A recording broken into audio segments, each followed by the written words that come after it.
Guys, yun mga kopochi, update ko na po kayo sa aking bonsai na manok. So, ngayon po guys, ito na po siya. Ito na po yung nakasurvive. Bali, dalawang dalawang sisig. Yan, yun po yung nanay nila. Yan, malalaki na po. No, at the same time, ito na po yung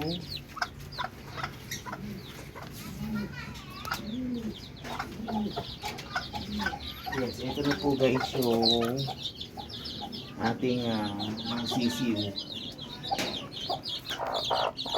Yan na po. Yan na po guys, malalaki na sila. Survive na po yan, mabubuhay na yan. Yan po yung maliliit ng mga sisiw. Yan. At the same time, may nangingitlog pa po dun sa bandang taas. Yan, naglilimlim. Yan, naglilimlim po yan. Mga siguro po next days po. Mapipisa na rin po yan. Yan. Yes, at the same time, may mga itlog pa po dito. Dito may mga itlog pa po dyan. Yan po yung mga itlog, mga siguro mga ilang days lang po, lilimliman na po yan. Yan yung mga itlog. Yan, ito po yung mga aking kalapate. Yan. Yan, mga bata pa. Yan, mga nakasurvive. And also, ito po yung mga iba pong kalapate yan. Mga walang partner. Mga wala pong partner yan.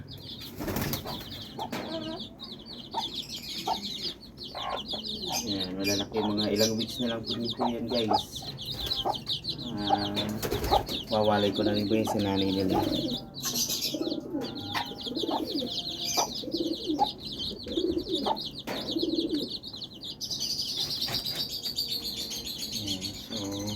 Yan po yung aking mga latest update po.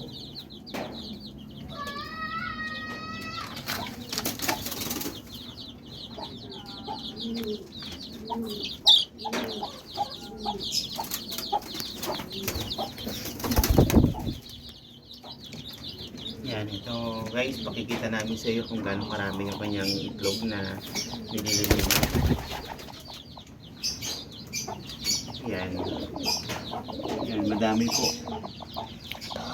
Ang dami pong mga itlog, no? Sana po magpisa po lahat yan. Ilang days na lang po, siguro mga a week.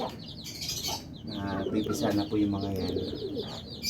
Yan, ganyan po karami po yung mga itlog ng ating inahin na black po na astrolog.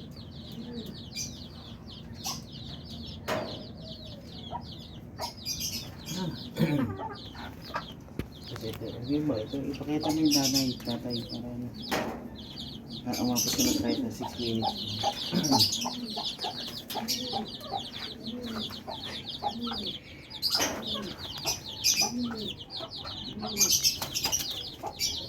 Yan po yung pinaka tatay nila. Yan, ganyan po kalaki yung ating Rhode Island po.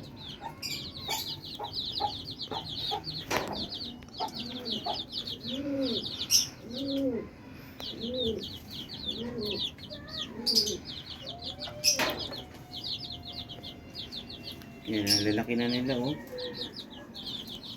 Yan, lalakas po nila kumain.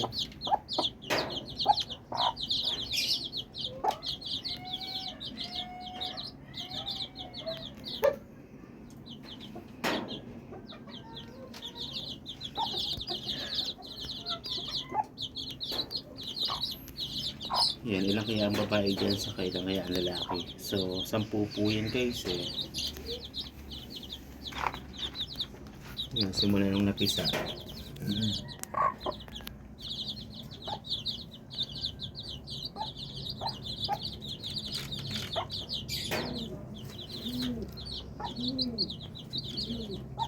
Yan, ganyan na sila kalalaki.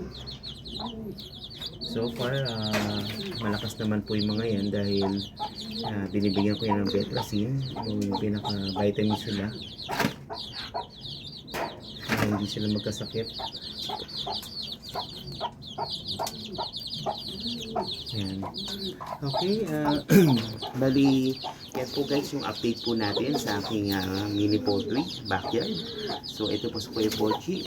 Okay, stay watch lang po and subscribe my channel po. Maraming salamat. Okay, bye-bye.